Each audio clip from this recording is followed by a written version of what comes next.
এখানে বসে থেকে এদেশের মানুষের ভোটের অধিকার মানুষের স্বাধীনতা খর্ব করেছে। এই জায়গাটা আমার মনে হয় একটা মসজিদ হলে অনেক ভালো হয়।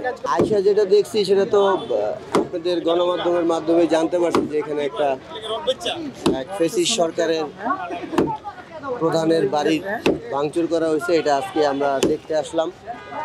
মনের মধ্যে কৌতূহল ছিল যে সশরীরে এসে দেখলাম। তো এখন দেখছি, ঘুরে ঘুরে দেখলাম।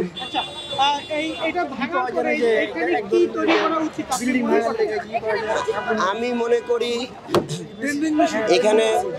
এখানে বসে থেকে এদেশের মানুষের ভোটের অধিকার মানুষের স্বাধীনতা খর্ব করেছে। এই জায়গাটা আমার মনে হয় একটা মসজিদ হলে অনেক ভালো হয়। এই রাষ্ট্রের সম্পদে মসজিদ হলে কারো ব্যক্তি মালিকানায় এর সওয়াব পাবে, এটা আমি এখানে দ্বিমত পোষণ করব। এখানে বসে থেকে তো অনেক অন্যায় অপরাধ, মানুষদেরকে অনেক কষ্ট জুলুম চালিয়েছে। সেই জায়গাতে যদি মসজিদ হয় তারা কতটুকু সওয়াব পাবে, আর যারা এটার পক্ষে কাজ করবে মসজিদ হবে তারা কতটুকু সওয়াব পাবে, এটা একমাত্র বিধাতাই ভালো বলতে পারবে। আওয়ামী লীগ সরকার কেমন ছিল? আপনারা তো সাংবাদিক মানুষ, বিগত 17 বছরে এই দেশে কি হয়েছে আপনারা তো জানেন। মানুষদেরকে মামলা দিয়েছে, গুম করেছে, খুন করেছে, মানুষের কণ্ঠ চেপে ধরেছে। আপনারা যারা সাংবাদিক আছেন আপনারাও কি স্বাধীনভাবে যখন অত্যাচার অবিচার করেছে আপনারা কি স্বাধীনভাবে আপনারা তুলে ধরতে পারছেন? মতটা যে প্রকাশ করবেন সেই স্বাধীনতা আপনাদের ছিল?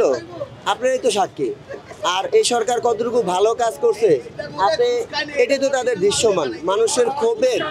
মানুষের ক্ষোভের যে বহিঃপ্রকাশ সেটা 5ই আগস্টের দিন দেখছেন, আমরা দেখছি।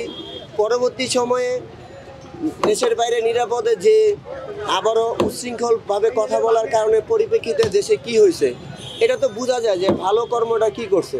মানুষ যখন মৃত্যুবরণ করার পরে যদি মানুষ আফসোস করে যে না ওই মানুষটা ভালো ছিল, তাহলে ওই মৃত্যুটাই মানুষের কাছে আল্লাহর কাছে পছন্দনীয়।